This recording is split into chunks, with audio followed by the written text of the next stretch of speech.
এটা খুলতে গিয়ে হাতটা প্রায় ভেঙে যাওয়ার মতো অবস্থা হয়, বুঝতে পারেনি। তো চলো ভিডিওটা শুরু করা যাক। Hello friends, welcome to my new blog. তো গাড়িটা অনেকদিন ত্রিপল দিয়ে ঢাকা ছিল, তো আজকে ত্রিপল খুললাম। তার সর্বপ্রথম গাড়িটাকে একবার স্টার্ট করে নেব, নাহলে ব্যাটারি ডাউন হয়ে যাবে। তো স্টার্ট মারতেই স্টার্ট নিয়ে নিল গাড়িটা সঙ্গে সঙ্গে। তো বেশি দেরি হলো না, ব্যাটারিটা যেহেতু ভালো ছিল। তো এলিভেটারের কিছু দাঁতা নষ্ট হয়ে গিয়েছিল, সেগুলোকেই খুলবো। তো এলিভেটারের উপরকার ঢাকনাটা খুলে নিলাম সর্বপ্রথম। তো সর্বপ্রথম খোলার পর ভিতরে চেন আছে, চেনটাকে দড়ি দিয়ে নামিয়ে দিলাম। তো দড়ি দিয়ে নামানো কমপ্লিট হয়ে গেছে, চেনটা তলা দিয়ে বার হয়ে গেছে। তো এবার বিয়ারিংয়ের অ্যালাঙ্কিটা লুজ করে নেব। অ্যালাঙ্কি খুলে এই দিক দিয়ে স্যাপটাকে ঘা মেরে বার করতে হবে। তো শেষমেশ অনেক খাটাখাটনির পর বার হয়ে গেল স্যাপটা।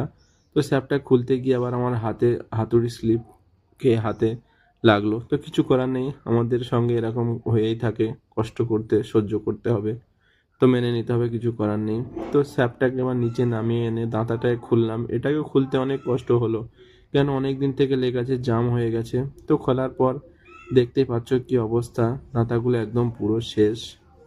তো এটাকে খোলা হয়ে গেছে, এটাকে বর্ধমান নিয়ে গিয়ে এটার সঙ্গে মিলিয়ে আবার একটা নিয়ে আসতে হবে। তো এই পর্যন্তই ছিল আজকের ব্লগ।